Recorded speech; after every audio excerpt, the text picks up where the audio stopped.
Dennis Lehane, the creator and writer of the Apple TV Plus limited series Blackbird with Taron Egerton and Paul Walter Hauser, based on the true crime memoir by Jimmy Keene. Dennis, I read an interview with you about the show. You said historically you don't like serial killers and you don't like prisons. Obviously, Blackbird has both of those things in pretty large supply. So I guess what was it about Jimmy's memoir initially that you kind of like warmed to get past maybe that initial blocker? It wasn't anything that I really warmed to until the very end. I came up with the idea that right as I was finishing the book, I thought, this is an interesting way into the male gaze. This is an interesting way into, it's not in the book per se. Like, it's in the book, but Jimmy didn't know it, I think. And Hillel Levin, who co-wrote it, I don't think he knew it. But I thought this is an interesting way of looking at the way that men weaponize objectification. Like, right. And what I say, I've said a bunch about the show, is that everybody objectifies. I don't care who you are. We all objectify. It's that men just seem to weaponize it, and a certain type of man. And so I wanted to look at where everybody falls on the spectrum, because we're all men, we're all capable of it. Where do we fall on the spectrum? And that became the journey that Jimmy goes on. I feel like you've obviously done a lot of your work, I think, has touched on masculinity. Was this something, though, like the male gaze specifically, something you were like looking for and then this kind of happened? Or were you just like, oh, reading, was it like kind of like a lightning bolt thing for you when you figured it out here? It was in the back of my mind, I think, for many years. I was struck by conversations I'd had with men about how that the objectification is different from women, in the sense that men seem to never be able to turn it off. And I don't mean that in a conscious way. I mean, that's in the place that we're kind of blameless. No, every other way we're blameful, but there's something in the male animal that can never stop that impulse of a potential mate, a potential somebody to, that's that atavistic idea that we're constantly needing to reproduce. So we look and we see it doesn't matter the circumstances. You could be in a burning building, in my opinion.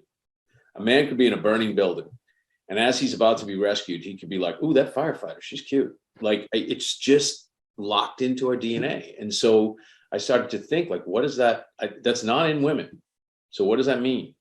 And I started to I think just sort of ruminate on it over the years. And then when I heard this project, when I was listening to the book on tape, when I got near the end, I went, aha, this is, because there's Larry at the end. We get what Larry is. Larry's all the way at the end of the spectrum in terms of misogyny, in terms of hatred of women, in terms of objectification, in terms of weaponizing that. But where's Jimmy fall? Where's Miller fall? The Greg Kinnear character. Where's Jimmy's dad fall? And where does every other male who I can spend more than 3 minutes with in the story, where do they stand? And that became it for me. Yeah, you have a great, not to spoil it, but the way the series wraps up, obviously, where Jimmy has gone through this kind of ordeal, and you kind of have him on the plane with the steward, the flight attendant. I just found that scene really great, because you kind of captured like the theme of the show right there in that one sequence. So is that something you're like, right? I guess, like, did you think like you're saying, did you think of that like first basically and then right to that, or did you kind of just kind of come to that ending like in that fashion? I guess, again, not to spoil it, but it's not much of a spoiler. I came to the ending with this idea of Jimmy, a changed man, flirting, and then, because he can't help himself, like, there's only so much growth we can go through. And yet he is a changed man at the end, and he's never going to be quite the same. I think great hero journeys to me are always about the hero goes out, they save society, but they themselves are fundamentally changed, and usually not in a good way. Like, they can never come back from that fight with the dragon or whatever it is, So that's Jimmy at the end, but he's still got that instinct. The instinct, right. We tried really hard to get it clear that he was checking her out as she passes him, but we couldn't get it because of the angle, because we were shooting on this really tight plane and it was almost impossible. But I said, that's a man at the end. He's not capable of totally shutting it off. Yeah, and I think, it definitely comes through in the performance, because Taron is so charming and engaging, but then he obviously is so tormented because of this, like the Larry's acts and just what he says are just so horrifying, obviously. And you have, I'm kind of working backwards here, but you have the great confrontation there in the finale, I guess, as well, where kind of like Jimmy just explodes, and it's so, I was a viewer, I was found that so rewarding to see their confrontation kind of play out in that fashion also. So I thought that was like really real well done. But he has a very inconvenient collision with his own humanity. Like he did not know at the very beginning of the show, you know, when he's offered this job and they say, you could save these women. He says, I don't know these women. So I'm not going to feel responsible if, because I say no, he gets out of prison and kills a bunch more. It doesn't have anything to do with me. And by the end, he inconveniently feels that he's part of a human collective, that he's part of humanity, and that he has to do what's right, even though it's not what's sensible. It's not the sensible move. He plays a bad chess move at the end of the show, and that was kind of the point. And the real Jimmy did it for different reasons, but the real Jimmy did the same thing. He tipped his hand at the last second, and Larry tripped to it. So I want to ask you, obviously you're an accomplished, acclaimed writer. A lot of your books have been turned into these incredible movies and stuff. So you're familiar with that process, obviously, like working on an adaptation of one of your works. Here, I know Jimmy, I think, is an EP as well. So how did your past experiences inform how you collaborated with him here on this show? I think what helped so much was having worked on three Stephen King novels, excuse me, in a row. I did Mr. Mercedes, I did End of Watch, which was part of the Mr. Mercedes universe, and then I did The Outsider for HBO. So Stephen is an acquaintance of mine, and he's also somebody who clearly, you know, he's a giant in the field. And I had to say to him, after a certain point, Stephen, I'm not calling you. After a certain point, I got to be left alone to do whatever my magic is to this thing. And that's kind of what I said to Jimmy. What you'll get from me is full respect for your material and what you want, but I'm not going to be a guy who's going to have somebody looking over my shoulder while I'm writing. I don't do it to the writers who adapt. I didn't do it to Brian Helgeland when he adapted Mystic River. I didn't do it to Lita Kalogridis when she adapted Shutter Island. Here's my phone number. If you need me, call me. Otherwise, I'll leave you alone. So my vision was to say, will you feel proud of this material? Will you feel proud? Will you feel like God? I respected your vision.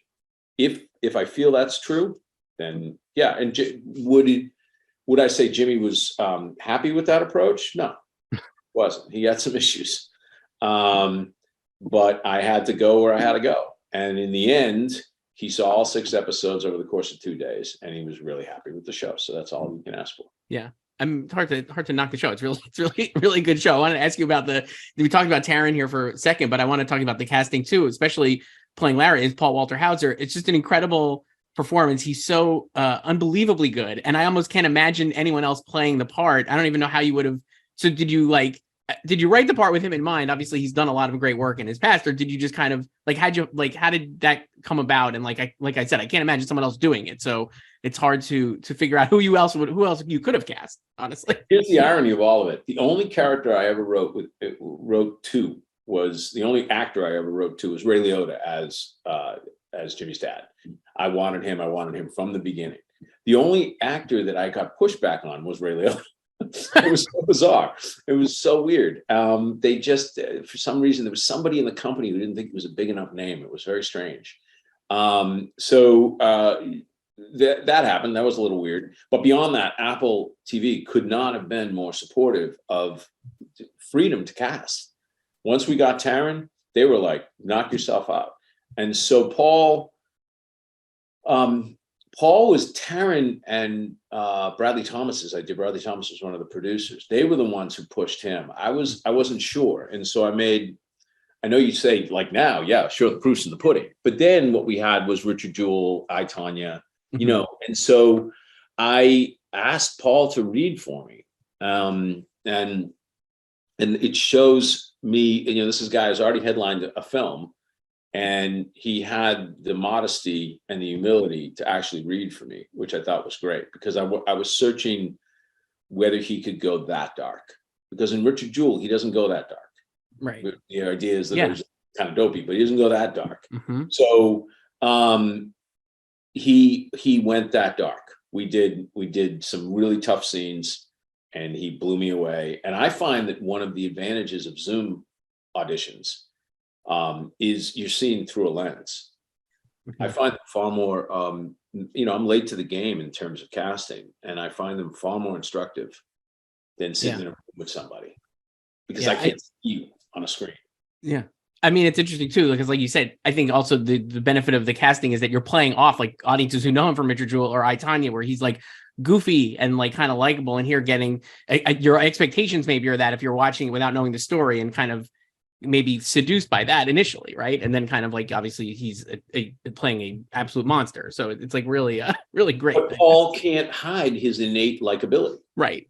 And that's something I just feel worked so well to our advantage throughout the show.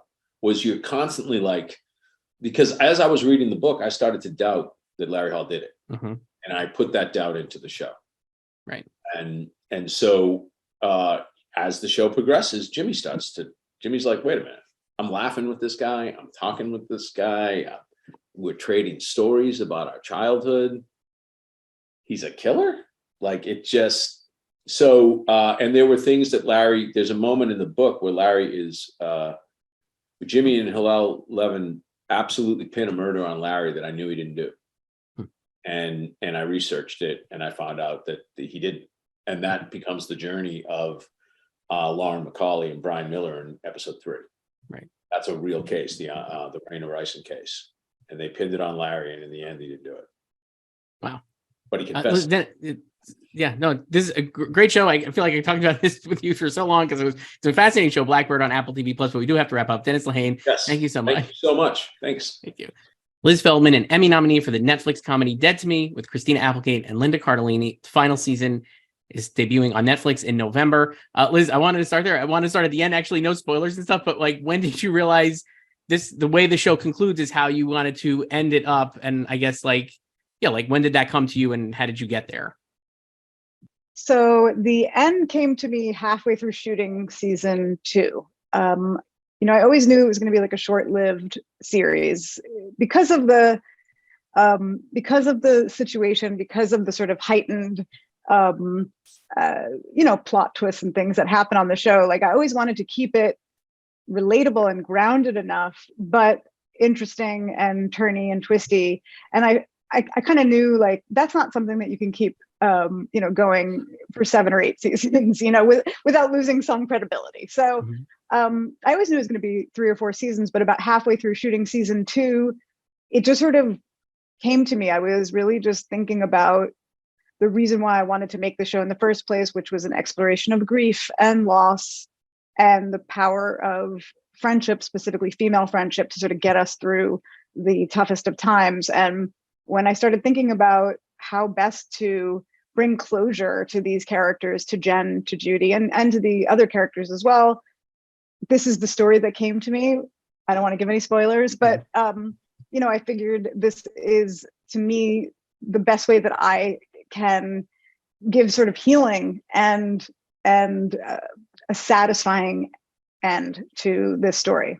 Yeah, you mentioned closure there. I wanted to ask you this too about like balancing emotional closure, which I think the show, and again, not one spoilers, but I think it does it really well, the emotional closure and stuff. And then also like the, like you were saying, like the twisty stuff that like maybe you left did you leave anything unresolved, or like how did you balance like what you wanted to like leave maybe more ambiguous, and then kind of like with regard to the emotional stuff, like kind of nailing that, I guess? Like, how did you like think about that? And like kind of, did you have like, I guess, are you whiteboarding it out to like figure out like where all the story threads are going? Like, always. Yeah. Okay. Yes, the whiteboard is my best friend. Okay. And I could never do a season of television, specifically of this show, without that. No, it's very highly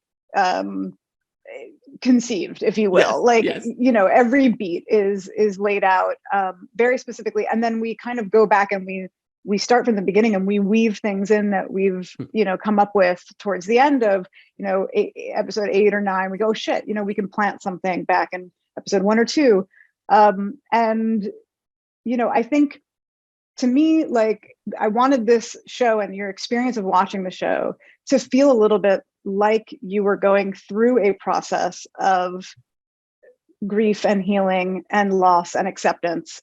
And to me, not every question is answered in life. People come and people go, and it's always that thing where you're like, oh, I should have asked my grandfather about this, or my aunt. Oh my gosh, I wish I had one more conversation with her. I would have told her X, Y, or Z. And I wanted to give the show that same feeling. So I didn't feel that I needed to answer every single question or put the period at the end of every sentence. I wanted to leave certain things to your imagination, for you to think about what you would have happen or what you hope happens. And the show is what it is. It's a cliffhangery, twisty, turny, hopefully a show that keeps you on your toes a little bit and keeps you surprised. So I wanted it to feel like that all the way to the end. You mentioned that earlier, moments ago, about how it's finite. That kind of thing is finite, maybe, right? As a viewer, to retain the credibility. I mean, that's one of the things I've loved about the show from the beginning. Like you said, is the incredible cliffhangers and twists and stuff. I guess, is this for season 3? That are you just did you basically leave all of that on the field? I guess, was there stuff that you were maybe holding back, or that you were waiting for the final season to just let's just throw everything here before we go? Because it continues that, I think, in season 3, the breakneck surprises. I guess I was definitely surprised watching it. A lot of things that happened. So yeah, I'm happy to hear that. That's great. And I think you set up an expectation from the beginning, or at least we hoped to set up an expectation that you're going to be delighted and surprised and hopefully moved, and even hopefully sometimes in tears, as the show's themes reflect back on issues in your own life. And then you feel like you have to live up to that, of course. You don't want to drop that element, and also it's really fun as a writer to come up with those, surprises and cliffhangers, and it becomes a challenge. I'm very competitive, and I'm always trying to, to get better, to top myself, to challenge my writers, to, to go a little bit deeper and further into where we could bring the story. And, there are always things that we pull back on, because you can't just do it to do, you're not just going to create a cliffhanger to create a cliffhanger. To me, it always has to be motivated by the character, by their needs, by their fears, by their lack of ability to control themselves, And so as long as, those twists and turns feel like an actual reflection of a character's want, of their nature, then I'm good for it. But, otherwise, I did leave certain things on the whiteboard and not on the field. You save that for the next show, maybe, right? Yeah, you never know. You never know. So obviously, the season was impacted by Christina's health as well. She was diagnosed with MS during the production. There was a big article about her in the Times recently about all that. I want to ask you, obviously you're friends with her, and then as the showrunner as well. How did you guys deal with that in the 5-month break? In the article, it was saying that she was maybe the idea that the show would just kind of not come back from that, but obviously they did, and it's so great and stuff. I guess, how did you kind of handle all that and go through that? Obviously, I'm sure it was incredibly emotional, but yeah, I'd love to know. First and foremost, I love Christina. Like you said, I am her friend, and to me, that is the first wave of feelings that I would ever have. I love her. I care about her. I want her to be well. Obviously, when anything happens to someone you love that is a challenge, a health issue, it becomes almost like your own issue, because you care about them so much. I would say, I guess I handled it the way I would handle anybody going through something, with as much compassion, empathy, room for her to, do anything she needed to do to get through this time. It was very important to her to finish this season, and we absolutely, it's just a show, I love it. It's my baby, but it really is. It's a television show. She's a human being, who's, going to lead a full life, and to get her back to that, we were willing to stop. We were willing to do anything, that needed to happen for her health. It was really Christina who wanted to finish, who wanted to see this through, who wanted to tell this story. And, it was her choice. And obviously, it was I mean, obviously, of course, I'm extremely grateful that she made that choice. She does an incredible job, as does Linda Cardellini. Watching the two of them work together this season was truly not just like inspiring, but their partnership, their friendship is something that I hope to emulate in my life because of the way that they supported each other. And that's been true since the first episode of season 1. But that's what I'd say about that. I mean, and there's scenes, again, there's like a charge to those scenes too, because of certain things. There's certain things that happen that they're together, and I'm just like, it's incredibly emotional. I was just really getting emotional and choking up watching the show, because it just is like, these incredible actors playing these characters who we've obviously come to love and know, and then also knowing that real life complications or obviously issues. It was just it's very touching and stuff. I think you directed the finale, I believe, right? Or so I mean, like, the last 2 episodes. Two episodes. You have like a front row seat for those scenes. I mean, talk about like the two. They're just such good actors, I feel like, and especially with the drama. I mean, the show is a comedy, so they're very funny and like still like killer jokes. They are very good at that. But the emotional stuff I found like really compelling. And especially in those last 2 episodes, they're doing a lot of like very dramatic stuff. And I guess as the director there doing like, what was that? Like, what are you telling them, I guess? Or like, how did you like work on those scenes and performances with them? I just found those scenes, like I said, they're just incredibly well done. I mean, at this point, those women have those characters so in the pocket. Like I don't even know where they begin and the characters and, they're just in that skin, and they know how to play those scenes that kind of, juxtapose light and dark and making you laugh 1 second and then really choking you up in the next. Like, those 2 women are masters at that. There's very little as a director that you have to do to get them to achieve greatness. And that's the truth. Like, they make directors look good because of how good they are and how good they are together.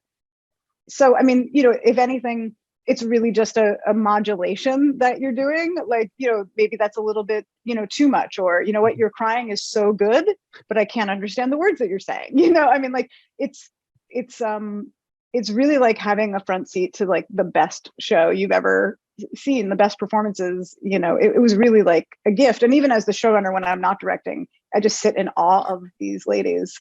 Christina Applegate and Linda Cardellini are a dream team, and I can only hope that in the future, with whatever show comes next, that I will be that lucky to get actors of that caliber.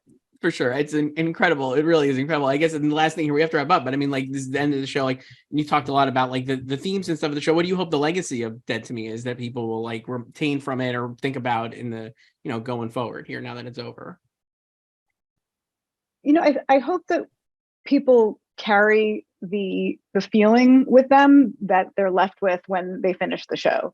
I was compelled to make the show because I was dealing with my own grief and loss and fertility issues and all the things that were creating a sort of darkness around me. And I got through that by making the show.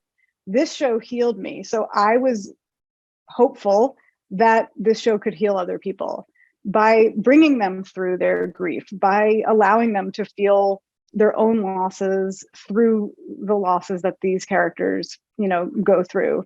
And, I have heard from, sort of lovely random people out there that this show is really important to them. It really feels like those women are their friends. And, I think for me, like, part of the legacy are the friends that I made making this show. And I feel, that Linda and Christina are people I'm going to know and love and care for the rest of my life, as well as so many other people that I made the show with. So if the audience feels that way about them too, like, that will be a legacy I'll be really proud of. For sure. It's an excellent way to sum it up. Liz Feldman, thank you so much. Dead to Me, thank you. Final season on Netflix this month. Thank you. Carlton Cuse, an Emmy winner and the co-creator and executive producer of 5 Days at Memorial, an Apple TV Plus limited series of the deadly aftermath of Hurricane Katrina that's based on the book by Sherry Fink. Carlton, this was a project that had been discussed for a long time. I think it was going to be a movie, maybe another version of a TV show or something. What was your pitch to Sherry Fink, I guess, to get this over the proverbial hump and have it be on Apple as it is right now? I'm not quite sure what sold Sherry, but I had to outwait first Scott Rudin and then Ryan Murphy before I was able to get the option on Sherry's book. I hope it was just my passion for it. I had read the book when it first came out, and I thought I knew about Hurricane Katrina. I'd read and followed the coverage, and then I read her book, and it was like, oh my God, there's a whole story here that I don't know. And it was that brilliant thing where she was telling a story about the 2,000 people trapped in this hospital and decisions that were made and events that happened. But it really was a microcosm for everything that happened during Katrina. And it was a great way to, I think, wrap your arms around this larger story about systemic failure and the largest national disaster that we've had in our country, where, you know, we had an entire city that was 80% underwater and with no plan for how to help people. And so all those things really just stuck with me, and the book stuck with me, and I was just relentless in following it, and then finally was able to convince Sherry to give me the rights.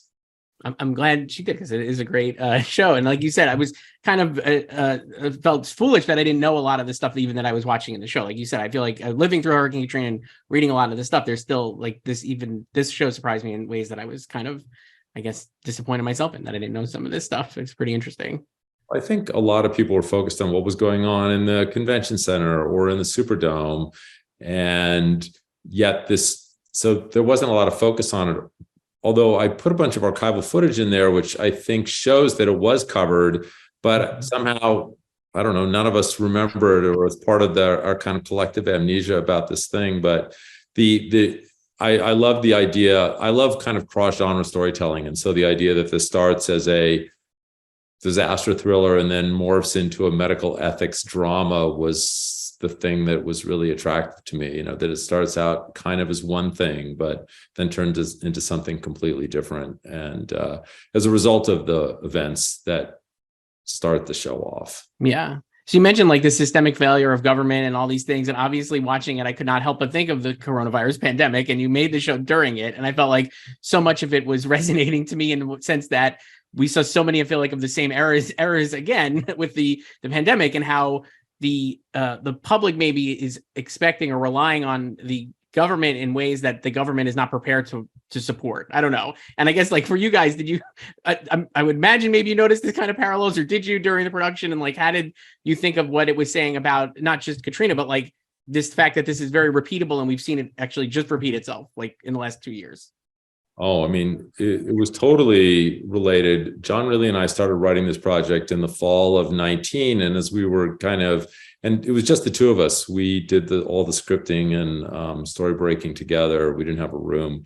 And as we moved into the spring of 2020, and here we were writing a story about people who were trapped in a hospital, trying to figure out who was going to get on a boat, who was going to get on a helicopter, who was going to get treatment and care. At the same time, that's in our current world, we were discussing who was going to get a ventilator, how are we going to get vaccinations. And then we made the show again during the pandemic, and we made the decision to go shoot a big chunk of the show in Canada because there was much less COVID up there, and we were doing big crowd scenes, a lot of people kind of on top of one another, and there were just far better COVID numbers up there. But when we were in Canada, it was completely locked down. So we only could spend time with each other. So there was this really strong resonance that we were making a story about one medical malady in the middle of another. And as John really said to me at one point, you know, history rhymes. And I think that was very much a part of what was on our mind as we were trying to write the story and tell the story. And I hope, you know, my greatest hope is that people will watch this and will find a way to not put healthcare professionals in the position of having to make the kinds of decisions that got made here in the future. Yeah. Can you talk a little about working with John on this, and like how your sensibilities kind of meshed, and like how you pushed each other, I guess, in writing this? I mean, John Ridley's amazing. And I feel so honored and lucky to have collaborated with him on it. And I love working in collaboration. That's kind of how I most like to work. And, you know, going back to working with Damon Lindelof on Lost, or Carrie Aaron on Bates Motel, or Graham Rowland on Jack Ryan, Meredith Averill on Lock and Key. I mean, I like that I like the ability to work with another showrunner, bounce ideas, work with another like-minded person to solve problems, and share the workload responsibilities, and kind of litmus test the decision-making process. And when I got the rest of the book, my first impulse and the first person I wanted to go to was John Ridley. And I didn't know John Ridley. We both had deals at Disney, but I didn't know him. But I had been a huge fan of the show American Crime that he made, and it was really rigorous filmmaking with a great degree of intentionality and also tremendous humanity. And I felt like those were the exact qualities that this story needed. And we got together and we started spending time together, and we really saw eye to eye. And early on, John, while he was making his decision about doing this, had sent the original article that Sherry Fink wrote, for which he won the Pulitzer Prize, to his father, who was a retired physician. And his father he said, well, what do you think? And his dad's comment was, I just am lucky that I am in a position where I didn't have to make those decisions. And I think that was the thing that, in a way, unlocked the story for John and was a big key for us, which was to really put ourselves in the shoes of these healthcare professionals who, on sort of all sides of the equation, without passing judgment on them, and really try to feel every bit of that. Oh my God, I wouldn't want to have to make those decisions. And so that became a big operative principle for us. Yeah, I mean, it's fascinating that the show plays out like that. I mean, I'm thinking like towards the end, there's a scene where Dr. Poe, who's Vera Farmiga, and she finds out she's not going to be, the grand jury's not going to follow up on charges. And she has like kind of a breakdown in her foyer, I believe, right? Or she hears it on the phone. And I was just like, wow, it's such a great scene. And I was so invested in her, like it felt like almost a relief, right? And then the next scene, or maybe like one or two scenes later, you get this scene, you get one of the victims' spouses and an investigator talking, and I'm just like righteously angry then all over again. And I was just like, I've never felt such whiplash of like where my sympathies were lying and then just the empathy of it all. I found that really, it's just incredibly compelling. And it seemed very tricky because I think there's obviously an easy way where you could just villainize somebody here, or, like do all those different things. And the show never does that. And I guess how much effort did it take to not villainize any decision and like kind of like calibrate every performance and decision and edit even down to get that reaction that I probably and many others watch the show maybe also got. Yeah, I mean, one of the first things I said to John was we should really make the ending of this show feel like the spinning top at the end of Inception, where everybody can debate and discuss what it means. And we really wanted everyone to be able to do exactly that, to arrive at their own conclusion and decide, did you think that the decisions that were made were justifiable? Is it ever justifiable to basically, inject people with lethal doses of drugs? Is it possible for us even to pass judgment on these people from the comfort of hindsight, without really understanding the hellish conditions that they went through? So I think that was just a big operative principle. And so then from that came really trying to write each character as the hero of their story. And it really helps when you have Vera Farmiga and Cherry Jones advocating for their characters. And I think even having worked with Vera, I was fortunate to spend 5 years doing Bates Motel with her. And, she was always my first choice for this project, and she's just brilliant. But even I underestimated the degree to which she was able to make this character understandable and sympathetic and believable, and and just truly advocate for Dr. Poe and for her position. And it's been really fascinating to watch the audience reaction and to find that people are having responses to it that are all over the spectrum. There isn't a consensus about how to feel at the end of the show. And so I think John and I did our job.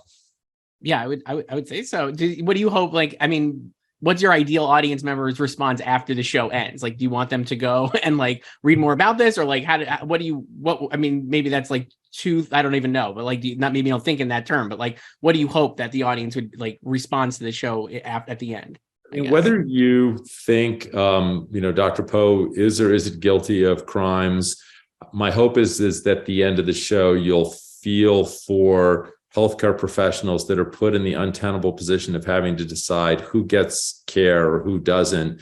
And that in those moments, there is absolutely nothing but terrible choices. And so hopefully, as a society, we can be better prepared for the next time something like this happens. And it's just going to keep happening. I mean, with global warming, we see so many events like this. And so I guess if anything, I hope it will make people be more prepared, and to also really understand the incredible difficulty healthcare professionals, the burden that they're under, and the kind of baseline heroism of them in trying to deal with these really, really difficult circumstances that they find themselves in through no fault of their own.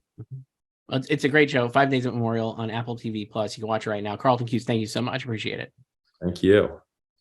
Steve Levitan, 9-time Emmy winner and the creator of the Hulu comedy Reboot, a meta backstage show about Hulu rebooting a fictional 90s sitcom. Steve, you've been wildly successful in the television industry for decades. I guess, like, when did you come up with the idea of, lampooning the idea of a television network or streaming service mining its old intellectual property for a reboot?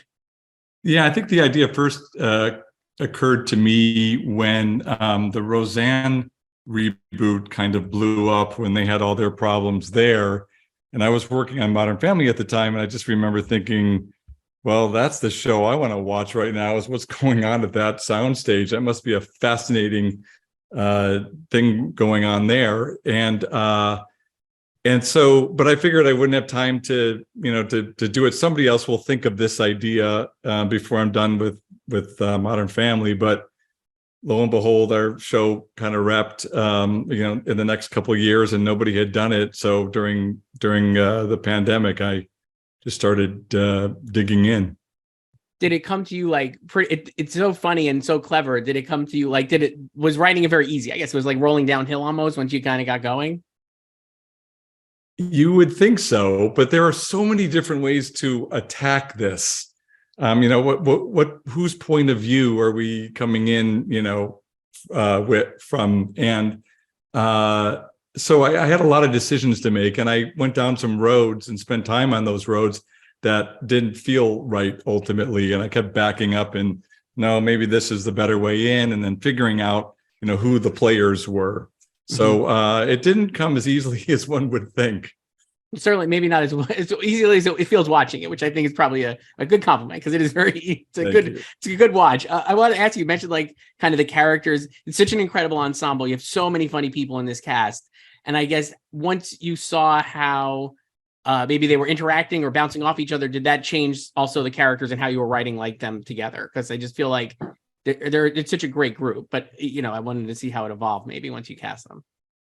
Yeah, it just it's a funny thing. You start casting the people who you think are right, and then you start morphing the characters and the actors together a little bit. So they start changing based on what those actors can do and can bring to it. But I think that it's just about finding people who are funny and who are inventive, and who can mine the comedy out of sometimes a dramatic situation. Also, in some cases, it's about finding somebody like Paul Reiser, for example, who plays a character here that might in some ways be harder to love, but it's just harder. It's hard not to love Paul Reiser. So he buys you a lot of freedom for that character. You can push that character further if you want, and the audience will still very much be on board. When are you intentionally then looking for someone like Paul Reiser in that part so you can do that with the character? Or is it just like once you get Paul Reiser, like, oh, I can do this? Well, you're always searching for somebody like Paul Reiser. always. But yeah, I mean, you're looking for that magic of that, 1 + 1 = 3, right? An actor, a character, and then, put those two things together and boom, they just jump off the page. Somebody like Johnny Knoxville was unconventional castings, I guess, for that role. There were a lot of actors who could have been maybe, thought of as more right for that role. But, that was a character that had a dark side and had some danger to him. And I like the idea of that. It was a little bit scary casting Johnny for that, because I didn't know ultimately if he could do it. I thought he could. We talked, I knew he was charismatic. I knew he, it just brought a lot of stuff to it inherently based on his whole history, but I didn't know if he could play the moments. And but it was that was scary, and it felt like a chance worth taking.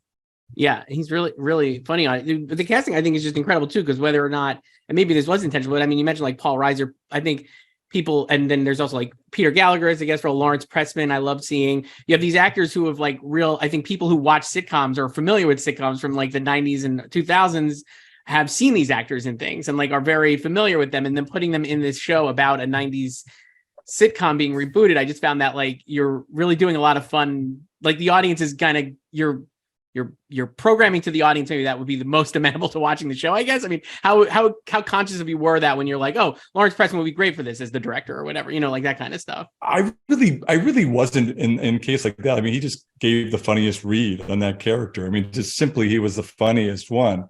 But it also, I get a kick out of, when Paul Reiser is talking about actors, how they're like children, and and I just, that's fun for him. It's fun for me to write that, for to have this actor having to sort of belittle actors, and he got a real kick out of that too. So we're having fun with the people who have been in that position. I mean, Rachel Bloom has been a showrunner.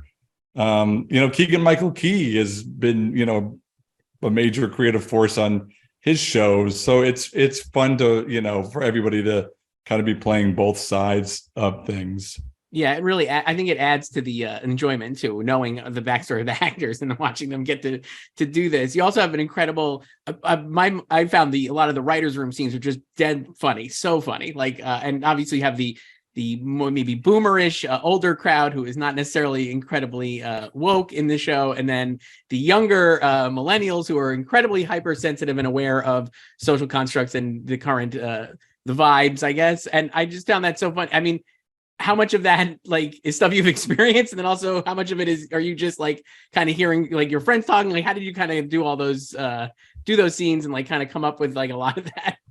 Well, I mean, I've experienced a lot of it. There have been a lot of debates over the years over what we're allowed to do and what's okay to do. And, even amongst sometimes, a writer's room that you think is pretty much would be normally in sync, all of a sudden you realize that half the room feels one way about one thing and half feels the other. Or, I think of myself as a pretty progressive, sensitive person.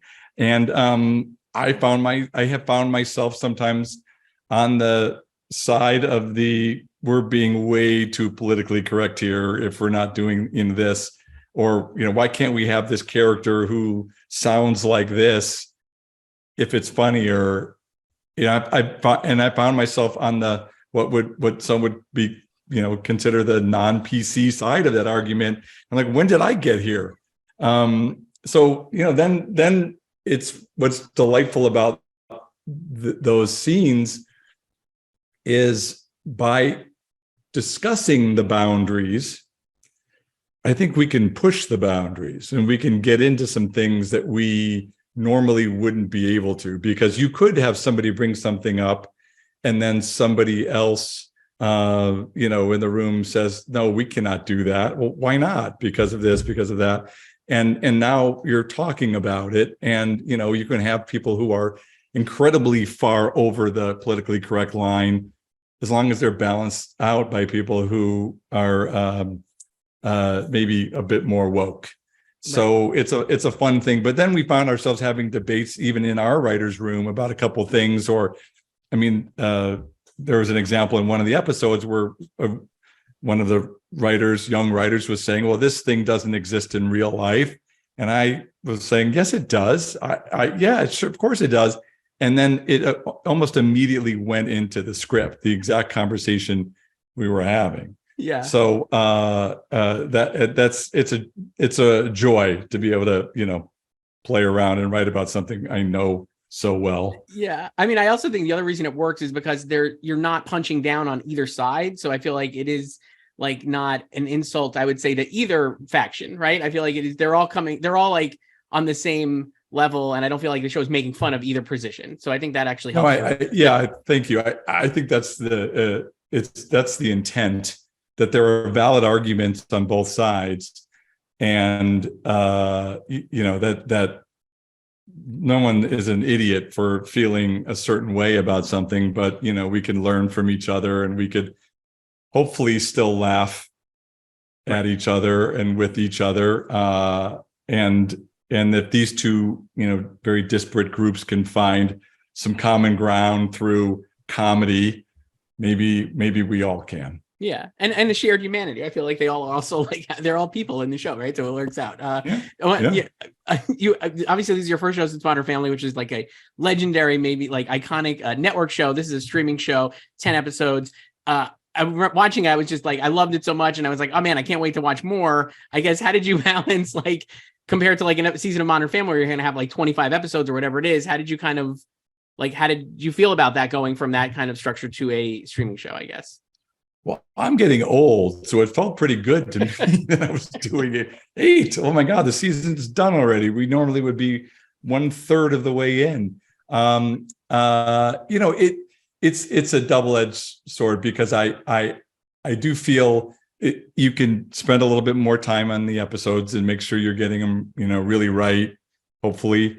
And it's not such a gigantic hill to climb.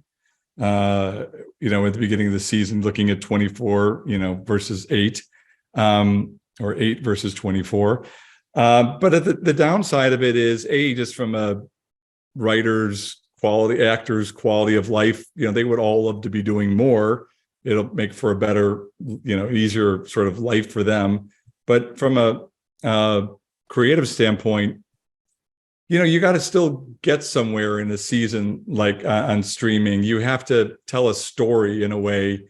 And, I think that had we had some more episodes, like the ending that we got to might have landed even more, with getting, spending more time with these characters, and, not kind of racing through a narrative. So, it's pluses and minuses. Yeah. You leave it off on a lot of cliffhangers, let's say. I'm like hopefully there is a season 2, I guess, or like, what have you thought about? Like, I'm sure you have, like, have you thought about and mapped out like season 2 and beyond? Yeah. We are waiting for, we hope, is a pickup. But they gave us permission to start a writer's room. So we have been discussing, where to go. And there were a lot of, like you said, there were a lot of balls left in the air at the end of that season. So it was really fun kind of getting back into dealing with that. Yeah, for sure. I can't wait. Hopefully we get to see how it all plays out, because the show is great. Reboot on Hulu. Steve Levitan, thank you so much. Dennis Lehane from Blackbird, Liz Feldman from Dead to Me, Carlton Cuse, 5 Days at Memorial, and Steve Levitan from the Hulu show Reboot. Thank you so much for doing this, all of you. Great shows. I wanted to start here. You've all had unique experiences ending your shows, or a show, or Liz, we were talking about earlier, Dead to Me's final season, and Dennis, you obviously Blackbird, and Carlton with Lost, and 5 Days of Memorial, and Steve with Modern Family. How do you approach ending a series, and what's like the best lesson you've learned having done it now or in the past? I guess we'll start with Dennis, since we left off with you first, but go ahead. How about you? Well, I don't feel I can talk at the degree that these guys can, because I did a limited 6-episode, I'm out. It's arguably long form movie. So I feel like I'm not the guy to answer this question. That's fine, Liz. Liz, how about you? I think there's some existential terror involved in thinking about how to end a series. Like there's a lot of pressure. It's that mix of wanting to kind of get it right, but what does that even really mean? Because you're the one that's deciding what is right. But you just want to leave the audience satisfied on some level. You want to make it feel like it's the show, but the end of the show. And it's, especially on a show like Dead to Me, which is so propulsive and, riddled with twists and cliffhangers and all of that. I just felt like, geez, how do you put a stop to that? So, hopefully when you watch the finale, you'll see sort of, I don't know, the balance that I came up with, but it's really, really hard. And I think also because you have your own emotions mixed up with it. It means that you're ending this job, these relationships, the story, hopefully, you love writing for these characters, which I do. And, so it's a lot of different feelings at once, but mostly it's just a lot of pressure. Carlton, how about you? Well, it was certainly a lot better ending 5 Days of Memorial than ending Lost. Let me put it that way. I think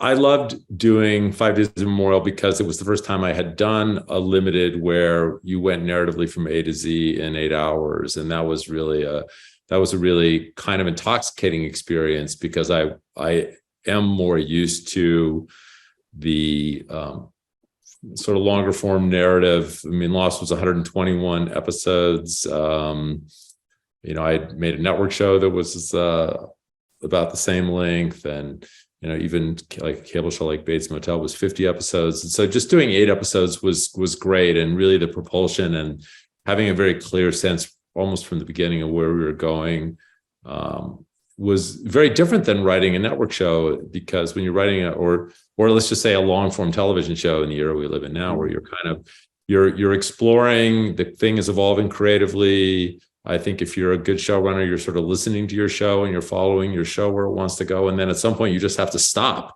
And that's a hard thing to do. Whereas when you're doing a limited and it's prescribed turf, it felt a lot easier. Great. Steve, how about yourself?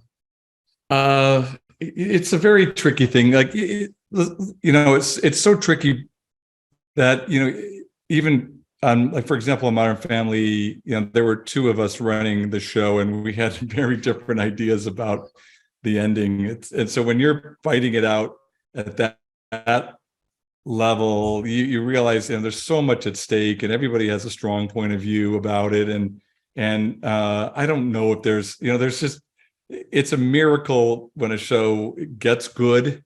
Any show, and it's another miracle when a show ends in a way where everybody is completely, utterly satisfied. I think back on that, famous Newhart ending that in the comedy world, some consider the greatest series ending of all time. And I think about that in hindsight, it is, but at the time there must have been unbelievable debate about that, are we taking our show and like basically denigrating it and calling it a little dream sequence, or is this like so such a device that people will that's all they're going to remember or whatever. But it's something that is etched in our brains now in the comedy world as the gold standard, and it's so different. So I just think it's very hard to end one. If for me, it would be about sort of capturing whatever emotions, whatever little small emotion that you wanted to capture in the beginning, what you wanted to say. If you can find a new way to kind of say that and wrap it up, just a small feeling that is about as good as one can hope. Yeah, you mentioned Newhart. I mean, Dennis, this would be one maybe you could answer too. Like, what about the favorite series finale that you've gotten to watch? You could pick something you've worked on, honestly, all of you, if you wanted. Oh, but no, just in general. I think there's when you're talking about sticking the landing. I mean, Breaking Bad. I think Mary Tyler Moore, that last episode where she goes and she turns out the light switch. I mean, you never forget it. I gotta say, I'm not saying this. MASH. Sorry. I don't know. I got a weird relationship with MASH. Okay, sorry. I don't get into too much, but I would also say, look, I know this sounds like I'm playing to the crowd, but the only ending I've ever wept at was the ending of Lost. Like, I was in a hotel room in upstate New York. I can remember every single thing about it, and I was just like copious. Like, it was like I'd gone through the marathon. And it was such a perfect ending. I mean, it stuck the ending, it stuck the landing. So, and we were very adamant about that when we did this. It was, we want to stick the landing. Like, we want to go out, and we cut a scene to this day. It's Taran's best performance in the entire show. We cut because it wasn't sticking the landing. It wasn't bringing us all the way home. It was good, but it was a little bit victory lappy. That feeling like the end of the Lord of the Rings, should have been 2 hours and 50 minutes, but it's 3 hours and 20 because it does a massive victory lap. We were doing a victory lap, and I was just like, it's a beautiful scene, but we got to cut it. And Taran still won't, I don't think he'll ever forgive me for it. It's such a beautiful performance. I would also add, I would add that 6 Feet Under had a great ending that I thought about a lot. I thought about that a lot as I was ending Dead to Me. That's interesting. Yeah. Carlton, how about you? I agree with Dennis. For me, The Sopranos, I love The Sopranos ending. I mean, I literally, I got a full body tingle when that thing happened, and we just the next day, and we were like, holy shit. That just has incredible resonance for me. I just thought it was so ballsy and awesome and really unexpected in a great way. When we saw the ending of The Sopranos, it was funny. There was 3 writers and 4 non-writers in the room. And all the 3 writers looked at each other with such elation when that thing went live. You're like, that's what you're after. People will be talking about this for 30 years. Who cares if they don't like it? They'll be talking about it. It's beautiful. I love that. Yeah, it's really incredible. And all, like you mentioned, all these are incredibly memorable endings. And to do that, I think is really great. You're all showrunners, obviously. What's the most difficult part of this being a showrunner for you guys? Because you obviously have to balance so much of the creative aspect and driving the creative force behind the show, but also managerial stuff, I would imagine, all these different things, and you have to balance. And how do you not lose sight of the creative part of it and making sure you're doing the best for the show from a narrative standpoint, I guess? Steve, we could start with you and go back because we didn't start with you last time. But for me, there's nothing harder. For the hardest part of the job is just it's story breaking. I always think about that. I don't know if this is apocryphal or not, but there's a story I've heard of these 2 old screenwriters who were talking. And he says one of them says, "How's your new screenplay going?" He goes, "Well, I just finished the outline and I'm about to start the first draft, so I'm 95% done." And that's the way I think about it. It's like when you break a story and it works and it's going to work, that's gold to me. Wow, what a relief. Because the drafts will be easier, the jokes, the comedy will come easier, and you're following something you care about. So I just think there's nothing to me. There's not even a close second of the hardest part of that job is just making sure that the stories you are telling are worth doing. So Carlton, how about you? I mean, I completely agree with Steve. So in order to say something slightly different, I'll sort of modify it into the most difficult part of the job might be just dealing with notes. And it's just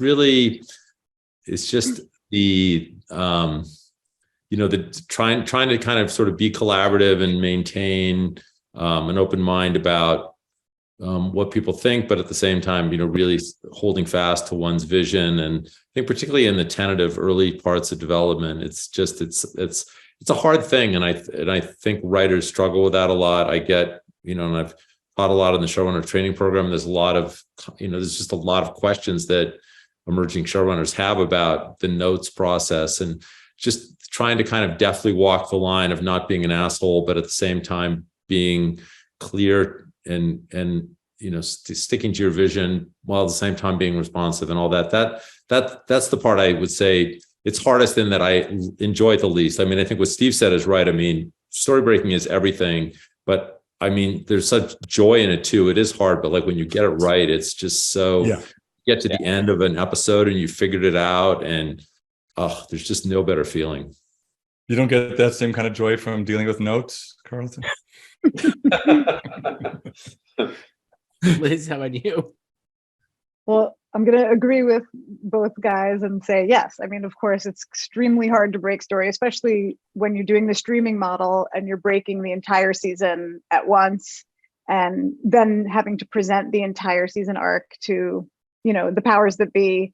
And, you don't really have it all figured out at that point, but you're, hoping at least that some of these story points land. And it's, there's nothing more terrifying than looking at a blank, whiteboard. And it feels like an Everest level climb. I would also say, to your point, is the managerial aspect can get a little overwhelming when you're in production and you're essentially doing 11 jobs in one, and you're spinning lots of plates. And I say that it sort of prepared me for motherhood, because it felt, there are moments, and it's really everybody just trying to do their job in the best way possible. But, there are hours that go by on set, and it just is like, hey, Liz, hey, Liz, we have Liz, do you have a second? And I'm like, oh, it's kind of like, mommy. I was like, oh, this is good training. It's good training for having 250 children.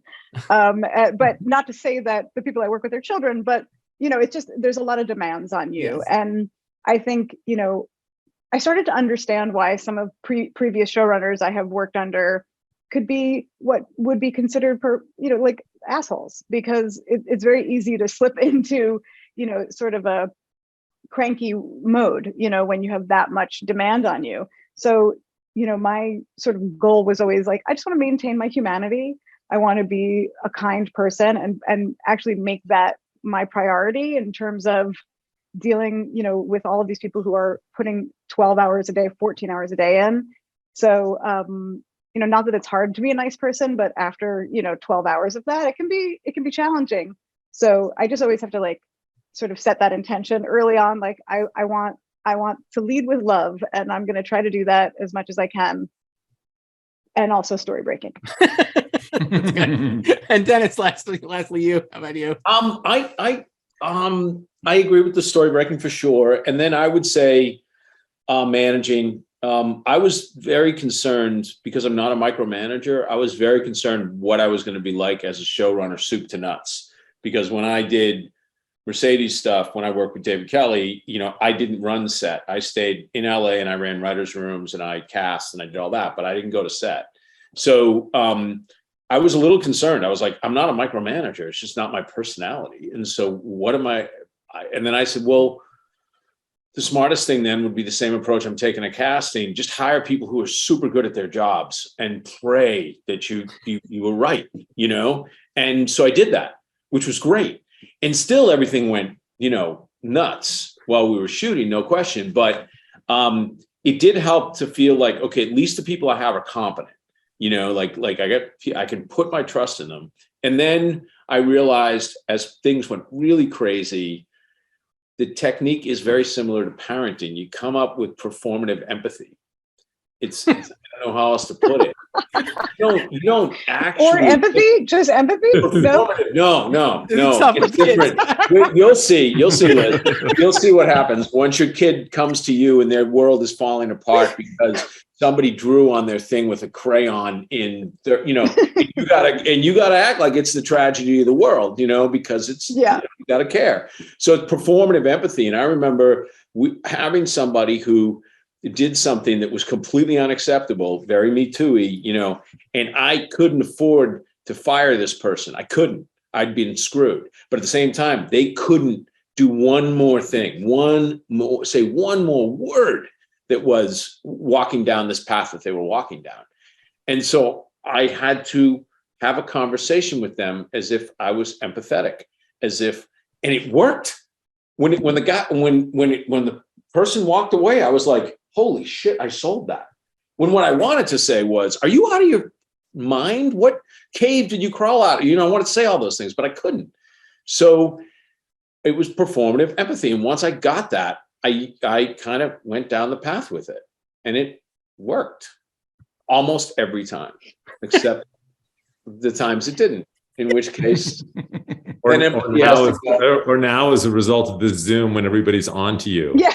No, never. They'll never be next time.